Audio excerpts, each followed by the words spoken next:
ఇంద్రలోక భవనాన్ని ఈడ్చుకొచ్చి గదిలో మార్చి మళ్ళీ కట్టారో ఏమో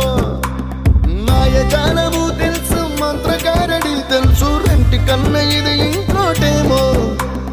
నీలాకాశం నేలాకొస్తే ఇట్టాగే ఉంటాదో ఏమో ఈ సంతోషం దాచాలంటే హృదయాలు ఓ వంద కావాలేమో ఇంతందంగా ఉంటుందా ఈ లోకం ఇన్నాళ్ళు ఈ మనసుకి తెలియాలేదే పాపం